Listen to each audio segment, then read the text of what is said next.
wave your flag, wave your rag, wave your hand from left to right. Raise your cup, raise your cup. Everybody know just how to jump up.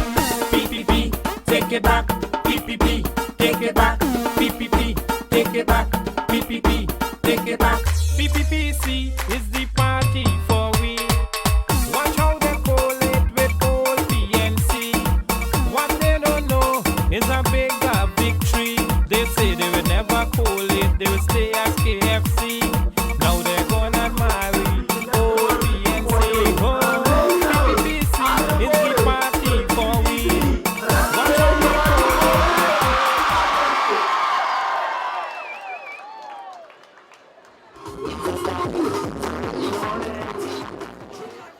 I saw a headline in the Guyana Times. It says, if verified, there would be consequences.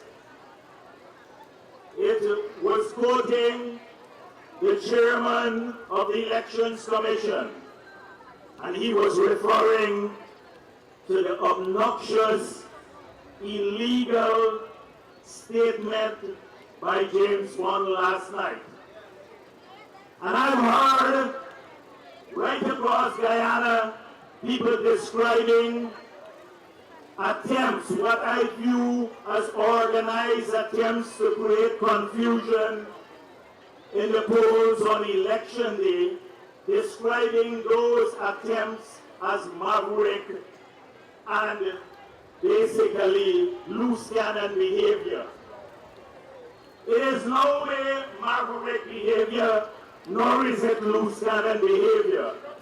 There is a pattern to all of this.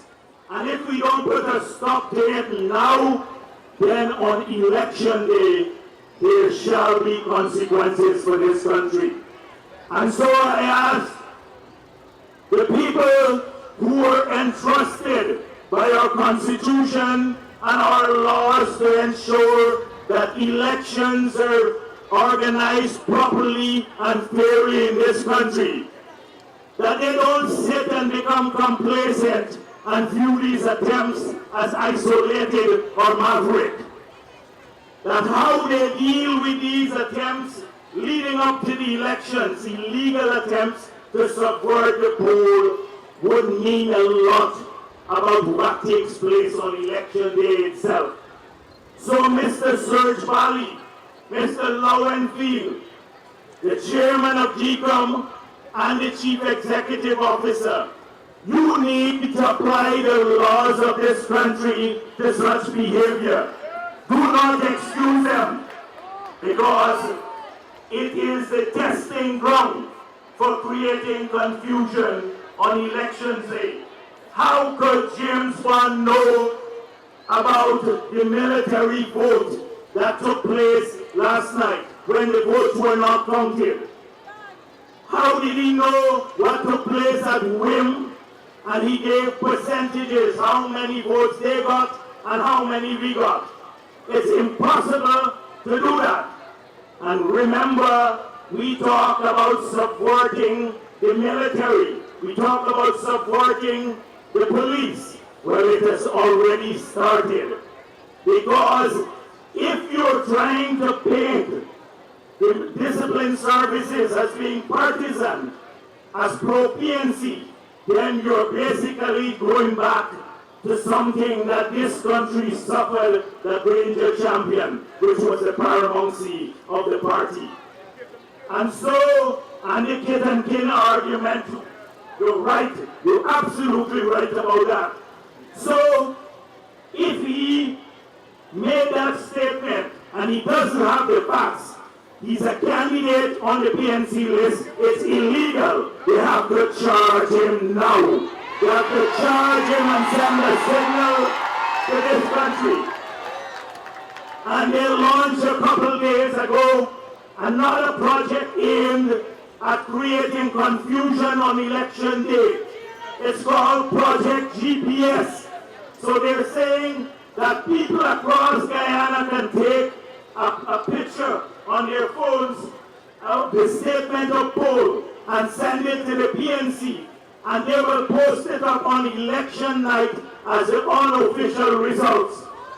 you know, all they have to do is to change 2 of those statements of poll, write them out, photocopy them, and post them online, so that when the official results come out and they don't match, they'll use that as an excuse to say they were cheated and bring their hordes on the street.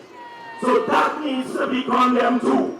GCOM needs to take a stand now, and the international observers, I see some of them here, they must ensure that the clear attempts of the opposition to subvert the poll come May 11, that don't succeed. We also need to take firm action. Clement James spoke about the woman who destroyed, burned our paraphernalia and peed on the flag. He spoke about that. But that's not just something to laugh about. It's not just crudity and characteristic behavior of the PNC. It is illegal to destroy the elections paraphernalia of another party. The police needs to charge her now. So, and I just came from the Essequibo Coast, and since they had their rally there, they put up their flags on the statue of Damien's monument. And we pointed out that it is illegal to put party paraphernalia on a national monument. We thought they would take it down. It is still there. I left Essequibo this morning. This is illegal. The police needs to take action against them too. When they pull down our paraphernalia, when they try to harm our comrades, if we don't put a stop now, and the Commissioner of Police needs to be told that he has to take strong action today, or else this will escalate.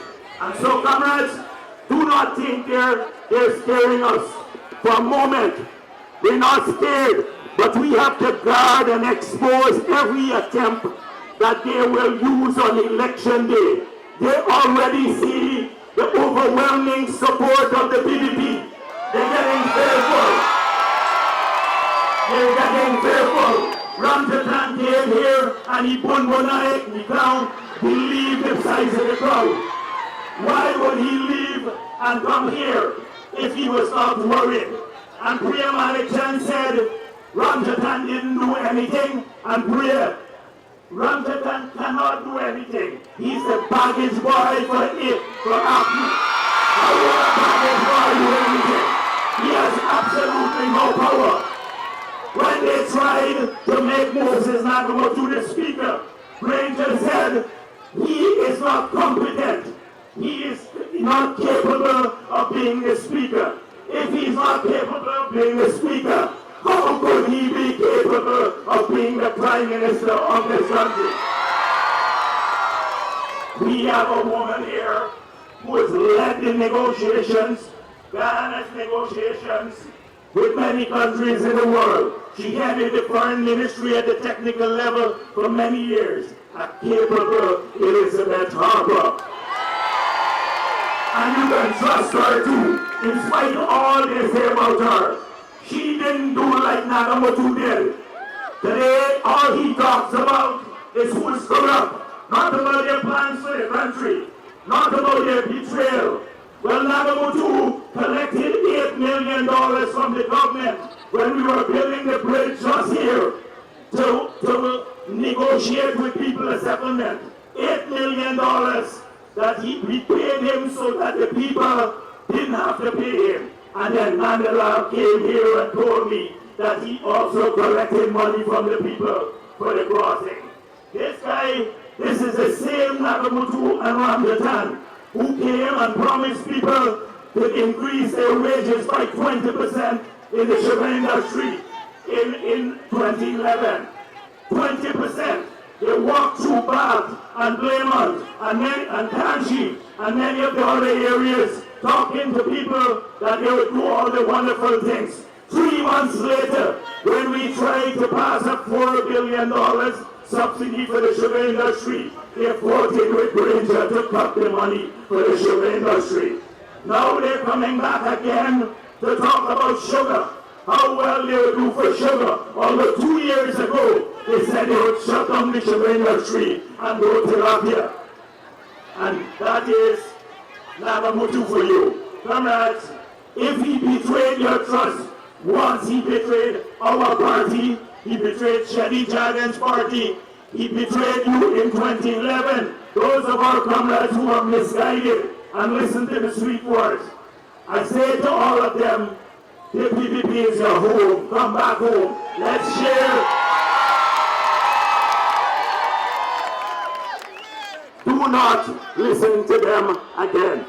So comrades, we have to deal with this AFC. I hear they come to campaign still in bad as AFC. They walk with their little yellow flags. And I keep saying to people, the AFC no longer exists. On nomination day, the AFC died. They submitted one list of candidates, not two lists of candidates like the last elections. The last election there was an AFC list and an APNU list. When people voted for them, they were separate members of parliament. This time around, they have one list. When you look at the ballot paper, you will see AFC APNU.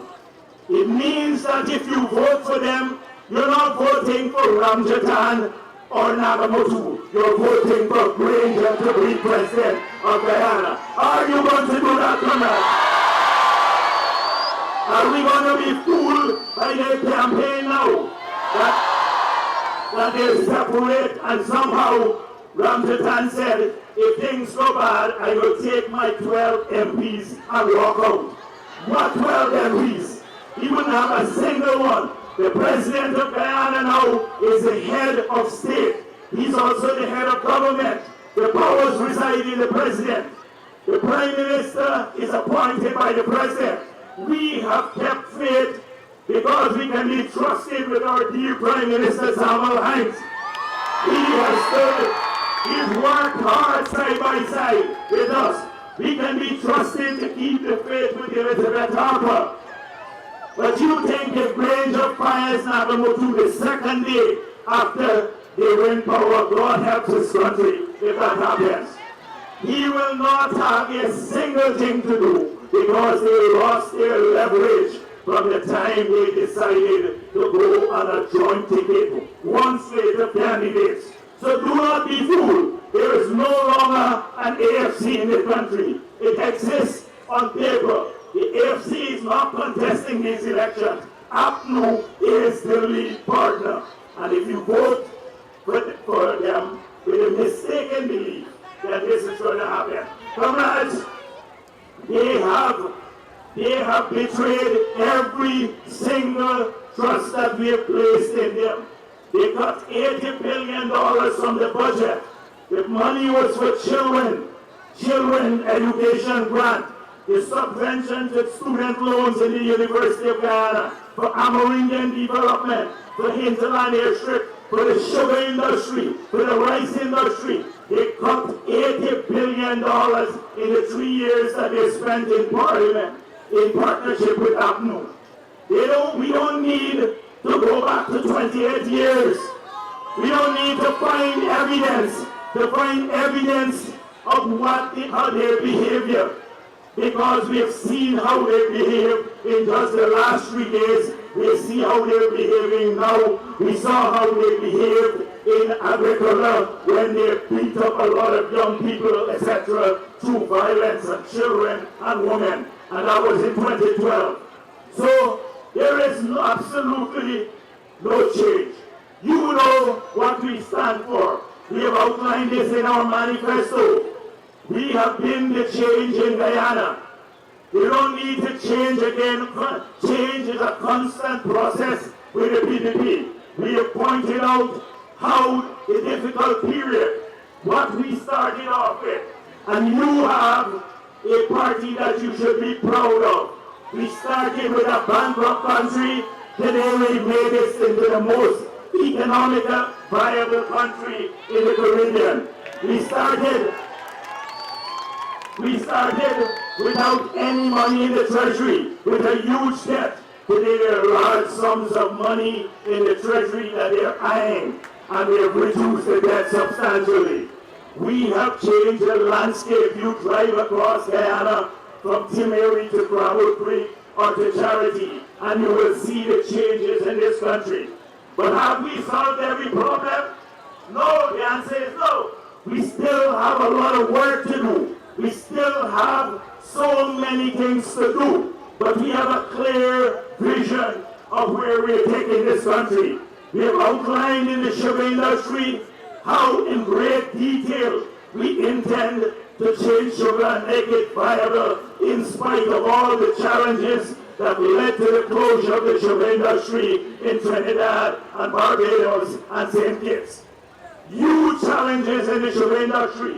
Had they been confronted with that challenge of losing $40 million US or $8 billion per annum in markets, in revenue, then the sugar industry would have been shut down. Do you think Greenwich, as Minister of Finance, will ever give a cent to the sugar industry, given the behavior of Greenwich every time money comes up in Parliament for sugar? He says we're throwing it down a black hole. Is the sugar industry a black hole?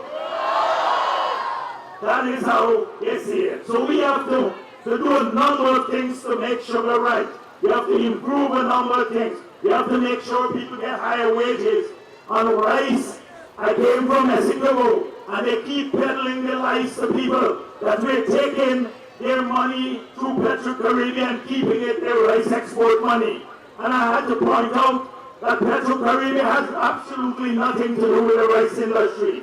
That this is the government, a caring government, putting money that we get on oil credit towards the rice industry so our farmers can get higher price. And because of our support to the rice industry and here in Region 5, that's an important area. We've spent $54 billion on drainage and irrigation in the last 10 years alone. Billions on farm-to-market road. We remove the taxes on fertilizer. We ensure that we adjust the taxes so that diesel will be cheaper. There are times when we put direct support to the industry for seed paddy. We now offer in our manifesto a price support system so our farmers can get a higher price and they're paid on time. We don't have any apology to make for helping rice farmers or sugar workers. And because of all of this industry has grown from $10 million US when we got into office. Today it's $250 million US in the hands of our farmers. We spoke about online education. We know that this region and Region 6, a lot of the jobs are agricultural based. What are we going to do with the kids when they finish school? So we put in place a technical institute in this region. But that's not enough. That is why, if you check the manifesto, then you will see the creation of a special development fund to co-invest with businesses so different types of jobs can come here, including in the ICT sector. We promised online university education. If we have someone from APLU here trying to muzzle me, but I know it's not so. It's just a problem with a microphone. So comrades, you know what the challenges are. The challenges are about the future too, not just about the past. We are proud members of the PPP family. We can hold our heads up high any part of this world because of the changes we brought to Guyana. When your relatives come back from New York now, they see those changes. They're proud of them. Many of them are moving back too. And the thing is that we have a lot more to offer. And I urge all of you to read our manifesto because that outlines in great detail our plans for the future. So comrades, I'm not going to spend much time talking because I know your minds are made up. But it's not just about the people who are here this evening. It's about those who didn't get a chance to come here. It is about those who are still listening sometimes to the lies of the opposition and believing them. It is about what will happen in the next week. The lies from the Kaichor News, the lies from the Starbuck News will increase in the last week of the elections. They will come out with outrageous stories. They will try to put us on the back foot. You have to understand that we're fighting two oppositions now. Some elements of the media and also APNU. So I urge you to make sure that you understand what's going on. Do not be lured by their false promises and work with your neighbors. Every single neighbor must check on each other before they go to vote. We have to vote early. We have to vote correctly. Our future is at stake. So comrades, on May 11th, we can win these elections easily, overwhelmingly. The PPP can emerge victoriously again. But please do not be complacent. Every single vote matters. Thank you very much.